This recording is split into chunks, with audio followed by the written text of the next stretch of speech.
Welcome back to the channel and welcome back to another quick pick prediction video. In this video, I'll be predicting the welterweight bout between Kamaru Usman versus Khamzat Chimaev. So I see this one right here. So Kamaru Usman will go down as one of the greatest welterweights of all time. You already know where I'm going with here. I'm picking Khamzat Chimaev if they do fight. Kamaru Usman like 34, 33. Really, I think he's like 34. But either way, by the time they fight, Kamaru Usman probably like 35, 36 or even older. Khamzat Chimaev like with 27, 28 right now.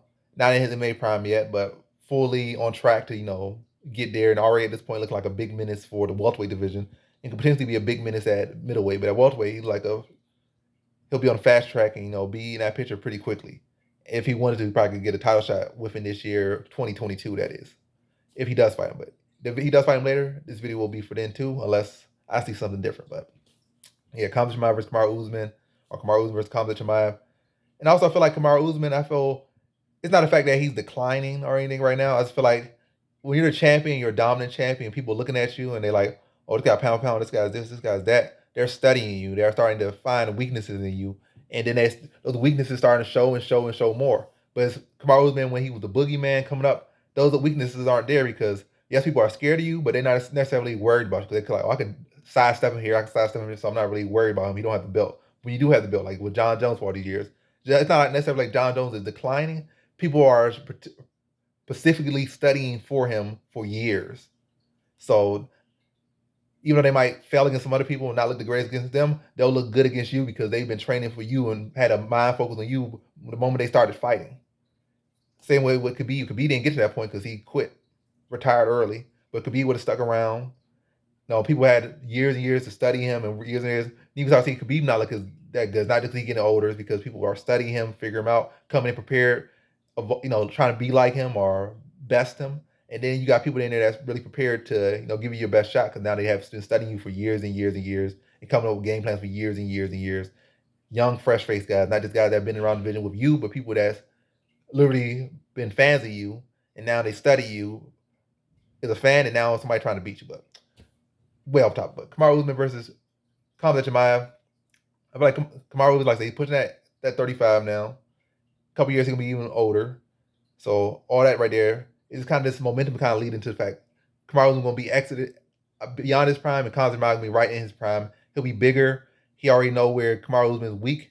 And I'm not really saying Kamaru Usman necessarily closes areas where he's weak.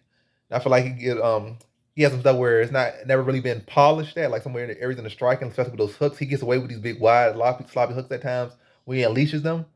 He's never really shortened them up. I feel like his jab getting a little better, his straight getting a little better. Like those getting a lot better. His squish stance is getting cleaner. But hooks is I feel like one of at least to the dome are kind of weak. His hooks to the body are pretty solid. Like he's shot those little shovel hooks to the body real sneakily and off angle, so that's pretty good. But up top, he's still so hyperextending his arm and throwing these hooks is not a good thing. But ultimately, that don't really have nothing to do with it. I feel like it's more so about age, momentum, and the fact that Khamzat Chimaev, gonna have less. He only got touched like twice in his career, so we haven't really seen the weaknesses of Khamzat Chimaev exposed. So he's bigger, he's younger, he got power in his hands. I feel like he could wrestle with Kamaru Usman, if not best Kamaru Usman in wrestling. I feel like Kamaru Usman's best thing against him will be his experience and his cardio, pace, and pressure.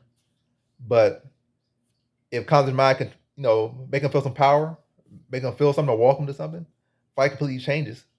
But yeah, ultimately it come down to the fact that mostly that momentum is on Khamzat Chimaev's side. He's coming into his prime, and Kamaru Usman is excellent.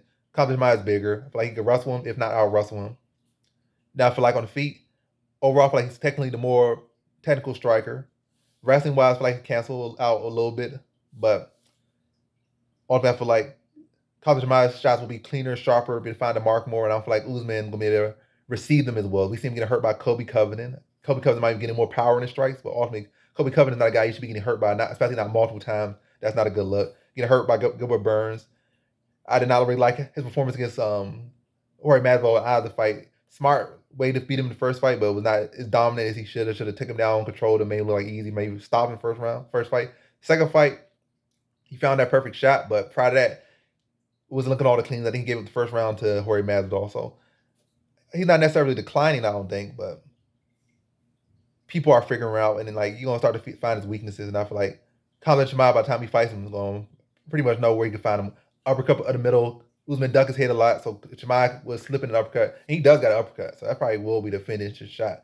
Kamaru Usman does have a bad habit of leaving the uppercut. Even weak Kobe Covington, I'm not saying weak, but pillow fisted Kobe Covington, but they were rocking him in the first fight. Not rocking, but buzz him in the first fight a little bit, or just twinkle him a little bit. I don't think he was buzzed in the first fight. Second fight, he definitely was hurt.